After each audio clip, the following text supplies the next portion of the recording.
the special order so we can call attention again to the kind of misconduct, the kind of corrupt, rent-seeking looting of the economy that we have seen in the last decade that got us to where we are. I thank the gentleman. Reclaiming my time. You know, you had said earlier that our friends on the other side of the aisle were, bemoaning the big government, and yet if any of the records that have been established by this commission are really studied, without the kind of government to do the kind of investigation and enforcement, then we are setting ourselves up for another financial crisis. Put that one chart back up again.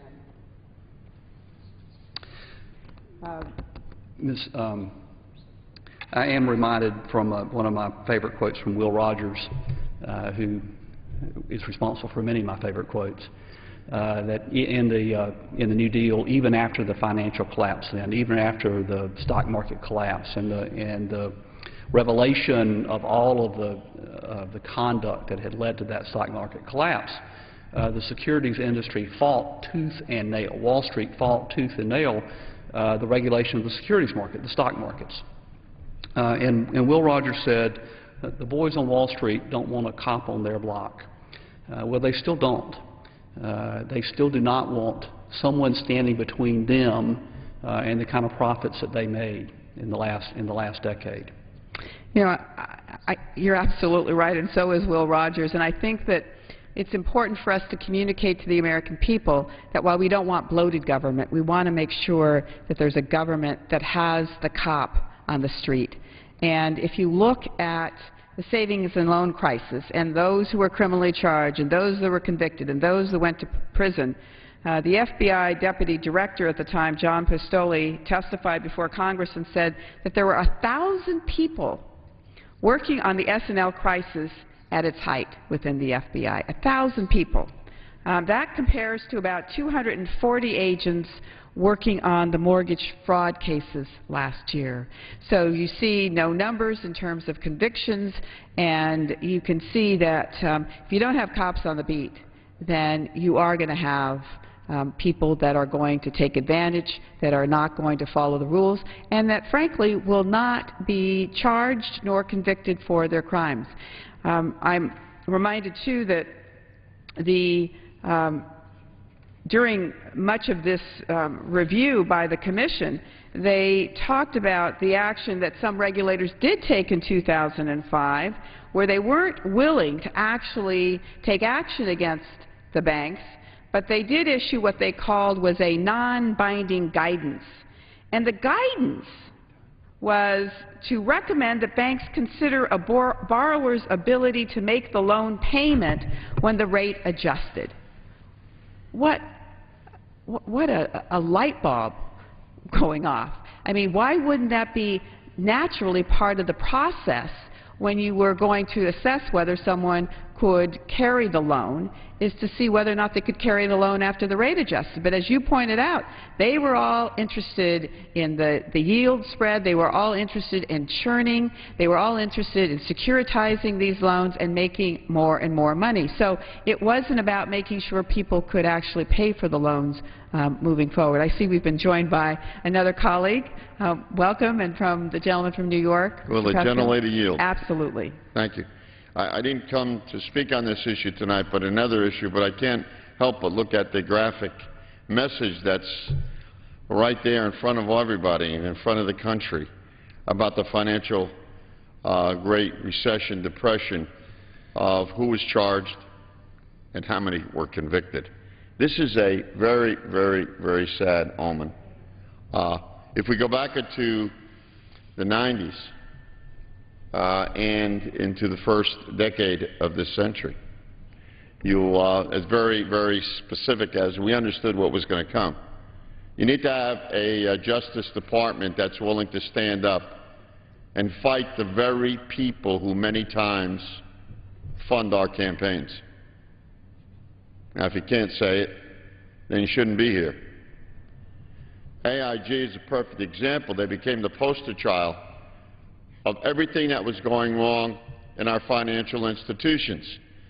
But AIG in 2003 and 2005, rather in 2003 and 2005, got what is called deferred prosecutions.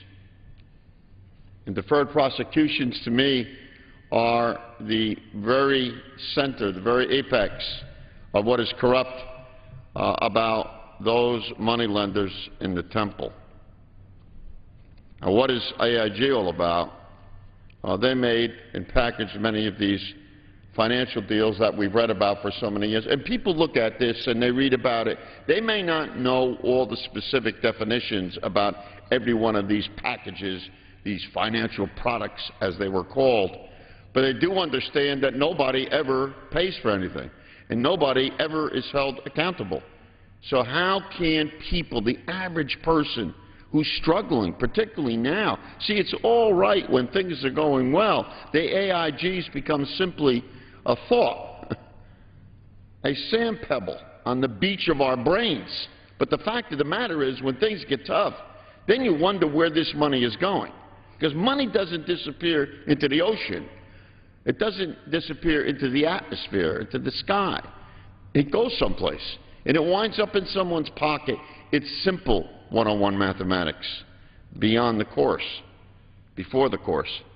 When you look at deferred prosecutions and how many corporations got deferred prosecutions, where the government said, where the Justice Department said, look, if you straighten out and fly right, and we'll have a federal monitor there to make sure that you don't do the financial practices that you did before, then we'll let you go. No one will be prosecuted, and no one will be taken to task, and no one will go to trial, and no one will therefore ever be convicted. My friend, it did not work with AIG, and it hasn't worked with any of the large corporations. And you know what? I don't blame one party for this. We were part of the situation as well, and until we stand and tell the truth about our own implications in this thing, this is never going to be changed. People want to be confident in their government, in their Justice Department, to get to those people who made money on the backs of the working men and women of this country. And I yield back, Matt, and thank you for bringing this subject to the floor. Thank you, Brad. You've been both very, very stunning tonight. Thank you. Yes, the gentleman from North Carolina. Thank you very much. I think we all struggle with what phrase to use to describe the people that have been hurt by this. I think we use the phrase working in middle-class families. Sometimes we say ordinary people. Sometimes we say regular people. But the phrase that keeps coming to me is people who are trying to make an honest living. And I think my model for that was my own parents. I'm a child of the middle class. My father worked in the post office. He managed at the end of his life. He worked in the post office all of his life, almost all of his working life. He died in 1965 at the end of his life when I was 12. He was a manager of a neighborhood branch of the post office. And after that, I saw my mother support me on her own as a widow when I was 12 forward. And I remember my law school graduation, my mother being trembling, and I thought she was overcome with pride, since my generation was the first in our family to go to college, and that she later admitted to my sister that she had actually, after my father died, prayed that if her youngest, me, could just get through school, he could take her at any time. So she was expecting to be struck dead at any moment and was trying to negotiate a new deal with God. And I am deeply offended by the suggestion that my parents, both of whom were public employees, my father worked for the post office, my mother was a bookkeeper for the local school system, were not making a contribution to society, that they were takers and not givers. I saw how hard they worked to do right by me and to do right by the people who were paying their salaries. And I am deeply offended by the the arguments that public employees are people who are taking from our society and not giving back. And the idea that they are takers and the people who came up with this stuff are the ones doing something useful to society, that they're the ones who are making a valuable contribution, offends me deeply. Thank you. It offends me as well. And as we conclude this half hour, I just want to say to our colleagues that this Commission report must not gather dust. This Commission report has got to be read by everyone, particularly our colleagues on the other side, and that we have got to take it to heart. One of the points they make in this report was that $2.7 billion was spent by the financial services industry over 10 years to lobby all of us. And another $1 billion was given out in contributions to members of Congress. So no surprise that the enforcement hasn't been as strong as it should be. Thank you for sharing this half hour with me, and let's hope that we can continue to shed light on this issue. I yield back. Your time has expired. Under the Speaker's announced policy of January the 5th, 2011, the Chair recognizes the gentlewoman from New York, Ms. McCarthy, for 30 minutes. Thank you, and I ask unanimous consent that all members may have 5 legislative days in which to revise and extend their remarks and include extraneous material on the subject of my special order, which is gun violence. Without objection. Thank you. I want to talk tonight a little bit about, number one, why I even came to Congress and why I'm up here tonight talking about gun violence. I just want to give you a little history. On December 7th, 1993, a deranged man named Colin Ferguson got on the Long Island Railroad train and changed my life and that of many others forever. As the train pulled into Merrill Avenue in Garden City, he took out a handgun and opened fire on those passengers in the train. He killed 6 people, including my husband. He injured 19, including my son, who was shot in the head at close range. Thankfully, my son did survive. And while it's been a difficult struggle for him, he has a rich life now with a wife and 2 children. I consider them my miracles, and I'm very grateful that he did survive. What I did after that incident was become an advocate for reducing gun violence in this country, to see if I could help others not have to go through the same pain what my family and the other families of the Long Island Railroad Massacre went through. As often happens when you become an advocate for a cause, any cause, that led me to work with elected officials and the government to try to change policies that I thought were hurting the American people. And also, as often happens, when I discovered that there was only so much I could do as an outside the government, I ran for office myself. I was never a very political person, but I believe so strongly in this cause that people saw and gave me the chance to be their congresswoman. The members of this body embraced me also. That was in 1996. Even though I work hard on other issues like the economy and education, I'm still fighting that this struggle to reduce gun violence is the same battle I had back in 1993 and on. So let's go fast forward now. From 1993 to January 8th of 2011, on that fateful day in Arizona, 6 lives were stolen from us, and 13 of our fellow Americans were injured, including one of our own, Congresswoman Gabby Giffords. Certainly it hit home for all of us, and it sent a chill down all of our spines. I know I'll never forget that day. The shootings had eerie similarities to our own incident in 1993. 6 people were killed and over a dozen injured. Like my son, Gabby was shot in the head at close range. Like my son, she's looking like she's making a wonderful recovery, and we're all rooting for her.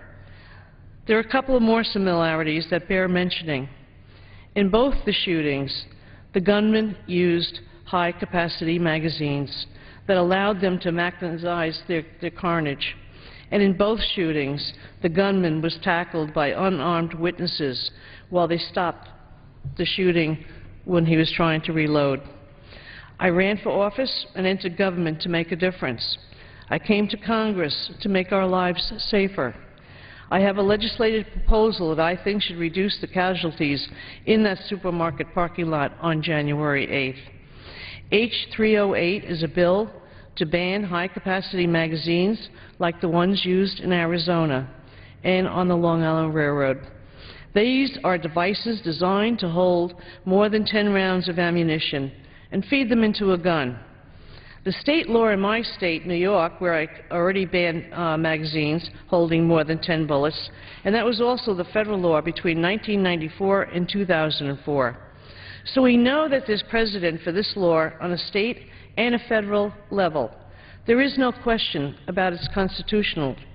Unfortunately, most states like Arizona don't have limits on high-capacity magazines. This is what allowed the shooter to just walk into a common store and buy the weaponry he did right off the shelf. This is a reasonable, common-sense bill that makes accommodations for public safety and gun owners' rights. This includes exemptions for our law enforcement and our military, as well for testing purposes and for security guards looking after nuclear facilities. As I noted, often shooters are tackled and stopped when they run out of bullets in a magazine and stop to reload. That was the case for my family in 1993, and that was in the case of Arizona. Maybe if the shooter in Arizona had fewer bullets in the magazine, we wouldn't have had the carnage that we saw. Fewer people would have been died. Fewer people would have been injured. We would be looking at one less funeral or a few less life-changing injuries. Immediately after the shooting in Arizona, there was a lot of talk, just about by everyone, about putting partisanship and politics aside and working together for the common good. I see this bill as an opportunity to do that. This is not a partisan bill. There is no Democrat or Republican way to become a victim of gun violence, and there is no Democratic or Republican way to reduce it. In the absence of a perfect, nonviolent society, we must make laws to protect the public. This is a very simple bill, a bill about our public health and our safety. We also have a moral imperative to protect innocent and law-abiding Americans from the threat of dangerous weapons in the wrong hands. In America, we believe in life, liberty, and the pursuit of happiness. To me, life, liberty, and the pursuit of happiness include being able to go grocery shopping on a Saturday or attend a public event on a Saturday afternoon without being gunned down. This bill does not take away anyone's right to own a gun. Let me make that very, very clear. This bill does nothing to take away anyone's right to own a gun. I believe in this Second Amendment, and I support law-abiding hunters and sportsmen. But common sense dictates there is no need for the kinds of devices that this bill is addressing, other than for killing as many people as possible in the shortest possible time. Almost 100,000 people a year are shot in this country. Suicides, homicides, and on, accidental deaths. That's over 260 people a day. Every single one of those people have families and friends. Think of how many millions of Americans are affected by gun violence every single year. I want to remind us all that we can help lower these awful statistics. We can help save lives, and we can help prevent lives from being shattered. Now this bill is getting more and more support every single day. We have over 90 co-sponsors in the House and 10 in the Senate. And every day there's another newspaper editorial or a columnist supporting this bill. There are a lot of coalitions and organizations and leaders out there working to support this bill to reduce gun violence in our country. The Brady Campaign to Prevent Gun Violence, the Violence Policy Center, the Coalition to Stop Gun Violence, New Yorkers Against Gun Violence, New York City Mayor Michael Bloomberg, the United States Conference of Mayors, Philadelphia Mayor Michael Nutley, Richard Aborn, who was a former president of Brady, Mothers Against Guns, Faiths United to Prevent Gun Violence, States United to Prevent Gun Violence, and many, many more. Even pro-gun conservatives like Vice President Dick Cheney say that it would be reasonable to discuss reinstating the restriction that was in the assault weapons bill and to do away with the large magazines. We are also hearing word that President Obama will address the issue of gun violence publicly soon. We don't know whether he'll talk about this bill or other measures that I also support, like strengthening our background check system or closing the gun show loophole, which allows you to buy guns at gun shows without a background check. But the good news is that people across the country are uniting in an effort to do something to reduce gun violence. I think one of the most important things I can do while I'm here with you is to ask for your help and ask the American people for their help. We all saw recently from the world events that the kind of change you can make happen when you have the power of the people behind you. And certainly we've done this before. We've come together as a nation, Democrat and Republican, to pass sensible gun laws in order to save lives and reduce injuries. If you're not a co-sponsor on this legislation yet, please become one. If you're still not sure if you want to support this legislation or not, please feel free to talk to me or anyone on my staff. Go on my website, read the bill, and show that basically this is a very narrow bill. And finally, no matter what we do, whether you support this bill or not, let's please just look at ourselves in the mirror and ask ourselves, after the shooting in Arizona, will we sit by helplessly and do absolutely nothing? Or will we do everything we can to save lives and protect innocent people for the future? I want to thank you again for listening to me for tonight. And I want to say that even if we can save one life from all of our efforts, then to me it's been well worth it. My good colleague and friend from New Jersey, Bill Pascrell, who's been certainly outspoken on this issue for many, many, many, many years, and I appreciate you being here with me tonight. Thank you. I appreciate the gentle lady for yielding, Madam Speaker. It's good to see you in the seat this evening. I support the Second Amendment. I was lucky enough to come into this Congress with my friend from New York, Carolyn McCarthy. She's been a champion for the issue of against gun violence. I'm proud to be here tonight supporting her legislation, H.R. 308, the Large Capacity Ammunition Feeding Device Act. The McCarthy bill will reinstate the ban on large capacity ammunition feeding devices that existed for quite some time, from '94 to '04, as the gentlelady from Long Island has said. As it has already been stated, this bill bans the sale or transfer of high-capacity magazines, those holding more than 10 rounds, by non-law enforcement civilians. And I state that right now, Madam Speaker, make it very, very clear. This is an issue close to my heart, because I came to this Congress in January of 1997 pledging my support to defend law enforcement officials throughout the United States of America. Many times, those who illegally have these guns or have illegal guns, many times they are better armed than our police forces. And just think about it. When we raise our hands, if we're fortunate to be elected or re-elected, we swear to uphold the Constitution of the United States, of life, liberty, and pursuit of happiness, as you heard the gentlewoman just mention. Part of that pledge, or a reflection of that pledge, is how we treat our law enforcement officials, besides just patting them on the back. So we want to not only have a law enforcement person, a police officer out there who's well-equipped, who's well-trained, but is in a better position to defend us than those who seek to destroy property or limb. It does not make sense. The failure of Congress in recent years to shoulder the ultimate responsibility of safeguarding our communities from gun violence is inexcusable. This is not rhetoric. This is common sense. these magazines, which contain so many bullets that can kill so many people, have no place in our towns, have no place in our cities. The tragedy in Arizona was a gut-wrenching reminder of what can happen when these weapons are legally available. We are not suggesting taking guns away from anyone who legally possesses it. And I can't emphasize that enough.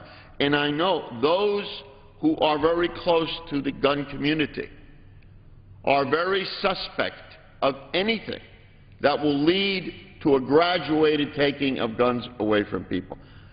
That has never been the intent of the gentle lady from Long Island, and certainly that is not my intent whatsoever. And that is not simply assuaging of the argument, that's the fact. Right. This is not about guns. This is about reason. This is about sanity. This is about peace of mind. That tragedy will always remain in our minds. Our sister is hurting, and we pray for her recovery. The perpetrator of that heinous crime fired 32 bullets in only 16 seconds. He killed 6 people and injured 13. That did not happen that long ago, and yet it is out of the country's culture mind. It's not there. It's not discussed. It's almost as if it didn't happen. Some people have said that is not the gun but the person who commits the act of violence. Well, that may be the case. The shooter was taken down while reloading his weapon after those 32 bullets. If there had been fewer bullets in the magazine, it may have been thwarted earlier, saving other lives. So we're talking about this magazine that we want to take out of anyone's hands. We're talking about potential. We're talking about possibilities. We're talking about risk. And giving more of a chance to protect ourselves. And for a police officer, if it was there, could have been in the crowd, could have been, should have been. All valued lives, all valued lives. Those are not the only numbers that are chilling. Nearly 100,000 people are killed by guns every year. Over 260 people will be killed today by a gun. This results in $100 billion annually in medical, security, and criminal justice costs. There is a reason that local enforcement and the U.S. Conference of Mayors supports this legislation, because the ban worked when it was in effect for those 10 years. Yes, they did. If it didn't work, we wouldn't be here tonight. Records show that while the federal assault weapons ban was in effect, the number of high-capacity magazines collected by police fell dramatically. This is a return to the same standard we have in many states, including my home state of New Jersey. In the law of the land from 1994 to 2004, there is no question that it is constitutional. It's not a Republican or Democratic issue. Let's not make it that. This is not about taking all guns away from law-abiding citizens. It has nothing to do with that either. This is about saving lives. And right now we pray for our own buddy, our own sister, who was just here not too long ago. Where is she? I didn't see her the last few days. She's healing. We thank God she's in the position to heal. We can do something about this reckless nonsense without violating the Constitution of the United States of America, which you have all pledged to adhere to. I yield back to the gentlelady from Long Island, and I thank you, Madam Speaker. and I thank my good friend. You know, a lot of times there's a lot of propaganda out there that gun owners don't want to go anywhere with this, but the support for this bill and gun restrictions in general have from organizations and members of the media are also reflected in public polls. The Mayors Against Illegal Guns showed that almost 60% of all Americans and even 49% of gun owners support this bill. A public policy polling poll found that 55% people in Arizona, a state where gun rights are dearly cherished, support more restrictions on guns. A U.S. poll today also found that the majority of Americans do support stricter gun controls. Now, here's one of the issues that we face all the time, that the American people support what we're trying to do, but we're not hearing their voices. And I think that is something that the American people can do to make a difference. I also want to note that Arizona and the Long Island Railroad are not the only recent incidents in which high-capacity magazines were used. In Connecticut, beer distributor, Manchester, Connecticut, on August 3, 2010, a shooter with the large magazines killed 8 and wounded 2. Fort Hood, we all remember that day, November 5, 2009. Shooter killed 13 and wounded 34. North Illinois University, February 14, 2008. Shooter killed 5, wounded 21. Virginia Tech, right here in our neighborhood, April 16th. Shooter killed 32 and wounded 17. We can go on and on and on, all the way back to Columbine High School, where the shooter killed 13 students and teachers and wounded 23. Going back to California, a shooter killed 8 and wounded 6. Lovey's Cafeteria in Texas, the shooter killed 23 and wounded 20. These were all done by large capacity clips. My colleague, Congressman Pascrell, talked about the health care. My son was shot 17 years ago. His medical bills within a couple of years were over $1 million. But the pain that he still has to go through every single day, which our friend Gabby is going to have to go through, just to be able to do normal day things. Tie your shoes. Get dressed. My colleague mentioned $100 billion a year in health care costs. You know, we know that we can't save every life. I know that. I spent over 30 years as a nurse. I couldn't save every life. But we sure did our best to do everything that we possibly could to make a difference. And that's why I stand here tonight and talk about why I feel so passionately about this. You know, unless you're a victim, unless you're a family member or a friend who has lost a loved one or someone that was injured, it's very hard to describe the pain that goes on for many, many, many years. Or those that survive, not only the mental trauma that they go through, but it's also the physical trauma that they go through, which some will carry for the rest of their lives. Again, I say there are supports, and I want to read off a few, mainly from newspapers across the country. You know, here in Congress, everybody talks about red states, blue states.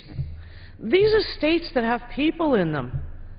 We can disagree on certainly where we're going on certain issues, but when you have newspapers around the country, editorial boards that basically would not usually support any kind of gun legislation or say, it's time. It's time to have a debate on how do we reduce gun violence in this country. The New York Times said as lawmakers in Washington engaged this week in moments of silence and tributes to Representative Giffords and the other casualties, they should realize that they have the power. We have the power to reduce the number of these sorts of horrors and the pain and suffering. The Daily News noted that the shooter in Arizona squeezed the trigger again, again, again, and again, over 32 times. And that's just the half of it. as blood flowed and people screamed and dropped to the ground. Where I live on Long Island, we have gun violence on Long Island. You know, it's a suburban area, but unfortunately so many guns and large magazine clips are coming into our communities and bringing with them death and pain. I know gun control of any sort is a tough sell in Congress these days, but that common sense restrictions should be enacted. Such large capacity clips play an obvious role in turning angry outbreaks of violence into massacres. The Washington Post said lawmakers should also endorse the sensible legislation introduced by myself to outlaw the sales of the high-capacity ammunition clips that enabled Mr. Loeffner to shoot some 30 bullets in a matter of seconds. Drug abuse or history or not, no one, in my opinion, should be able to have possession of a weapon that can so easily and senselessly be used to slaughter so many of our citizens, our neighbors, in such a short period of time. The Seattle Times, the Denver Post, the Salt Lake Tribune, the Charlotte Observer, Louisville, Kentucky Courier Journal, the Tennessean, all basically is saying it's time to look at reducing the violence that is in our cities, our communities, our towns, and one of the ways we can do that is get rid of the large capacity clips. The Arizona Daily Star noted that no one outside of law enforcement and the military needs to fire 30-plus rounds without interruption. Hunters do not, neither do target shooters or those who carry guns for self-defense. Let me remind people that the gun that anyone uses that has a clip will still have 10 bullets and one in the chamber. That's 11 bullets that they can use for self-defense. There's no question fewer people would have been killed and injured on January 8 if the shooter had possessed a magazine with a capacity of just 10 rounds. Gail Collins said Congress should have an actual debate about Representative McCarthy's bill to reduce gun violence. Even traditional, conservative, pro-gun people, Nick Kristof, talks about the contrast of guns with automobiles and turned it upside down to argue in reality, and this is true. Motor vehicles for a long time were dangerous, and slowly, we made them quite safe. The trade-off is that we have modest curbed individual freedom, but we can save tens of thousands of lives every year. That's a model for how we should approach guns as a public health concern. I talked about individual leaders that support H.R. 308. And it is a long list. And many people have stood up. Mayor Bloomberg from New York City, my great city. Philadelphia Mayor Richard Nutter, another member of Mayors Against Illegal Guns, also expressed support. I have mentioned Vice President Dick Cheney, of all people, said would be appropriate to reinstate a ban on high-capacity magazines like we've had before. Other public officials and individuals around the country also support this bill. The New York Police Department had said that a legislative solution to limiting extended magazines would be best. The president of the Alabama Sheriff's Association is a supporter. The Minneapolis Police Chief is a supporter. Palm Beach County Commissioner. Montana Secretary of State and President Bob Brown, an NRA member and hunter who owns 18 guns, supports my legislation. The nurse who treated Ronald Reagan after he was shot supports this. The fiancé and family of Gabe Zimmerman, one of our own staffers who was killed in Arizona, support this bill. You know, you mentioned our police officers, Bill, and if anybody would be interested, we've had more police officers killed since January of this year to now than we've had in the last number of years. We say that we are there for our police officers. You were a mayor. I know you stood by your police officers. And I know that police officers around the country know when they're facing these large capacity clips and they're outgunned, as they were when we passed the assault weapons bill. So, you know, Bill, I know you are where I am, and I thank you for the support that you have given me, because we did come in together. But it's people like yourself who are willing to speak out. Will the gentle Absolutely, lady yield? please. I know we've got a very short period of time. Madam Speaker, I would like you to take back to your side, and I'll take back to my side. I know this has been a great leverage issue for the Republican Party. It's been a third rail for the Democratic Party. We were told basically with so many words, stay away from it. Look, let's lay it on the table. Lay our cards on the table. I think that this is something we can agree to, come together on common ground, and be a little bit more reasonable about our approach. And I thank you, Congresswoman McCarthy, for leading the way as usual.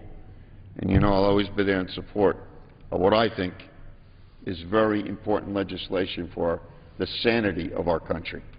And I thank you again, and I just want to remind the American people that might be listening tonight, I need your help. I can do the battles here.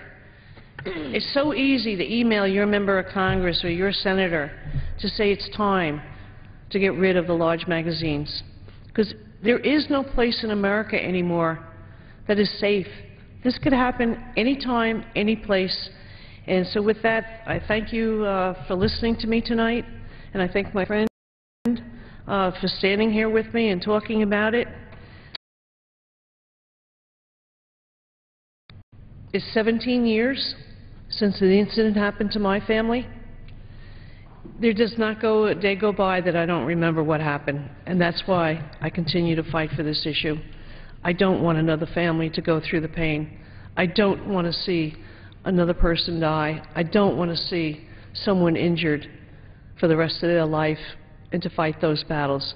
With that, I yield back the balance of my time. Thanks, Billy. The gentlewoman yields back her time. You going down the club? Yeah. I'll be in a few minutes. I'm going to go back to New York. For what purpose is the gentleman from New Jersey? Madam Speaker, I move the House do now adjourn. The question is on the motion to adjourn. Those in favor say aye.